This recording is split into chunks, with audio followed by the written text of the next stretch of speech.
Bowser's Fury is the latest 3D Mario adventure bundled in the aptly named Super Mario 3D World plus Bowser's Fury, and it sure doesn't waste much time getting you into it, like, yep, that's him alright. The game sees Mario transported to the mysterious land of Lake Lapcat, where everyone and everything is a cat. That is, everything except Bowser, and as much as I would have liked to have seen a gargantuan Meowser fire laser beams, I guess this is pretty cool too. Bowser Jr. asks Mario for help to make his dad smaller and less angry after he was turned into Fury Bowser by mysterious black goop. Why? What part of mysterious black goop do you not understand? It makes stuff bigger. We're firmly in the realms of Power Ranger logic here, so naturally the only way to take him on is to morph into a big cat yourself.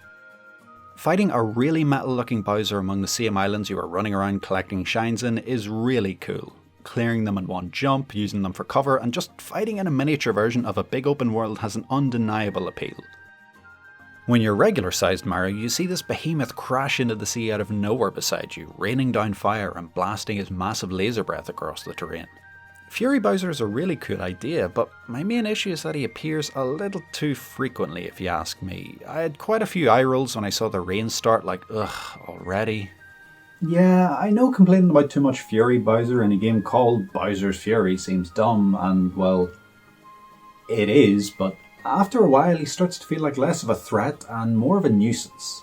If I was near a cat shine when his storm started, I just waited until he spawned before collecting it, just so he'd leave me alone for 5 minutes. It's not too bad considering the short length of the game, as I would have gotten pretty sick of him otherwise, unless he maybe had a more diverse set of attacks to throw at you. It's very cute to see Bowser Jr. swallow his pride to ask his nemesis for help. He functions as a companion character, collecting coins and attacking enemies for you, and he's already one of my favourites for the series. Bowser Jr. can be controlled by a second player, which sounds fun, but since nobody responded to my Craigslist ad, I guess I'm stuck with the AI. It's nice to have the option to set how much he helps out, but after a while I find myself just setting it to none. He still floats around, and you can send him to crudely paint a power-up or pipe that pops into existence thanks to the magic paintbrush from Sunshine, but apart from that he's basically your item inventory, which is one of my favourite additions to the game. Bowser Jr. can store 5 of each power-up that you can swap between whenever you like, so that you never feel you have to pick between which item to keep in reserve, and it allows you to switch up your playstyle on the fly. I felt much freer to experiment with them since they were so easily accessible. There's obstacles or challenges that certain power-ups feel suited to, but it can also incentivize further replays to try out different ones, or even limiting yourself to give more of a challenge given how optional they are, with the exception of the Super Bell, which is essential for a good few shines, but I guess it makes sense given the whole cat thing the game has going on. The decision to bundle this game alongside 3D World is an interesting one, not only so that suckers like me can justify paying full price for yet another Wii U port, but that they're both very distinct in their designs. 3D World is very much on the linear side of things. I'd argue it is more in common with 2D Mario titles than 3D ones, with stage timers, flag poles, optional power-ups, shrinking when taking damage, a button used for running. I mean, it is 3D in the sense that you control your character in a 3D space, so levels aren't so much walking in a straight line to get to the flagpole, and more like walking down a narrow corridor with a couple of turns here and there.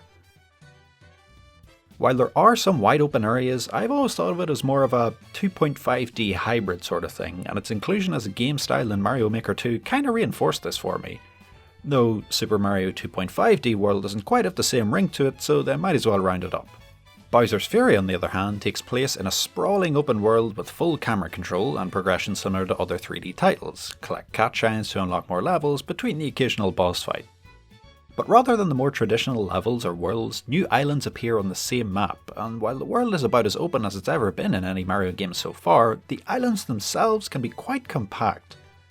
They're fleshed out a bit more with a few different objectives to complete, but after a while these can get a bit repetitive. Light up the lighthouse, get 5 shards, beat Shadow Luigi, blast the Fury blocks, get the key. Again, this wasn't that big of a deal considering the short length of each island and the game as a whole, so while I never got sick of them, it was more of a, oh, this again? In terms of level design, it's hard not to draw comparisons to more recent Mario titles at either end of the scale from Bowser's Fury. Odyssey has more variety and objectives, albeit in levels much larger than the islands in Bowser's Fury. It also can't throw as many new ideas at you like 3D World tends to do with the sheer amount of levels.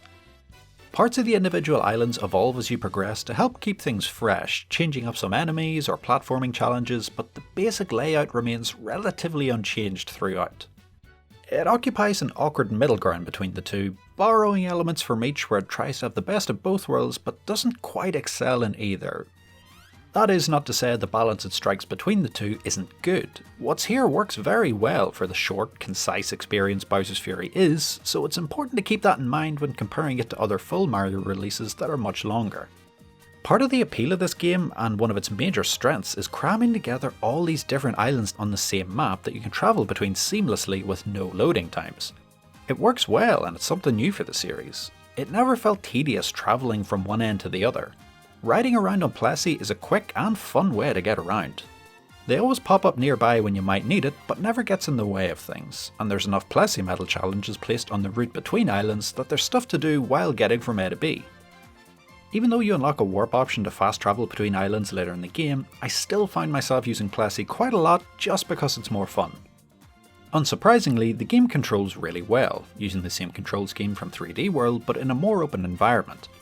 The only issue I really had was having a run button and camera controlled by the same thumb, so panning around Mario was tricky to do while running, but it's an easy fix if you play around with the button remapping options in the controller settings, and personally I find binding it to the L button works nicely. Admittedly, I prefer the control scheme used in Odyssey, though the two are similar enough that it still feels familiar, but after a while you notice the differences between the two. Crouch hopping, a short charge for the backflip, there's no triple jumps, not being able to swim freely underwater, dives and rolls are quite a bit shorter too, and don't build the same momentum when going down hills. Bowser's Fury is relatively short and sweet. It took me about 5 hours to get all 100 cat shines, which is a nice number for the size of the game. It's short enough that starting over for a second playthrough isn't much of a time commitment, and it doesn't overstay its welcome, rather unlike Odyssey, which felt a bit excessive to put it mildly. I still have several hundred more moons to collect, but absolutely no motivation to do so. Bowser's Fury looks great and runs fairly well, but suffers from some quite noticeable frame drops at times, but like Breath of the Wild before it, it won't come as a surprise that the Switch chugs from time to time with some larger open areas.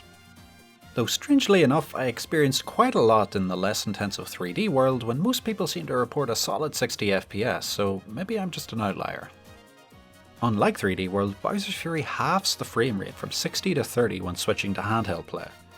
It's alright if it's one or the other, but very noticeable if you're playing the game docked on the TV and then your friends call you over to a rooftop party and you try to get someone to control Bowser Jr. with you in co-op and then everyone's looking at you weird, so you're stuck playing Bowser's Fury at 30 FPS by yourself in the corner like a loser.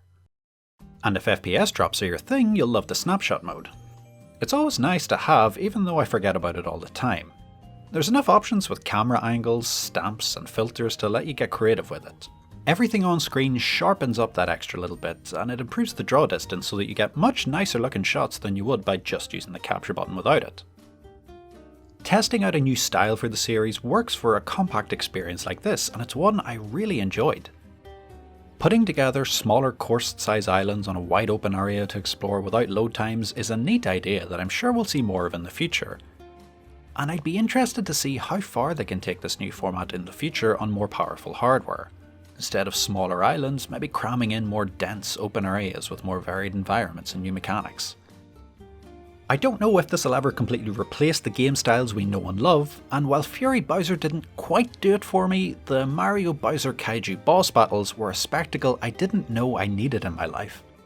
It's always nice to see Nintendo are willing to try something a bit different with the series, and it was the perfect way to round out Mario's 35th anniversary. Happy birthday. Oh well.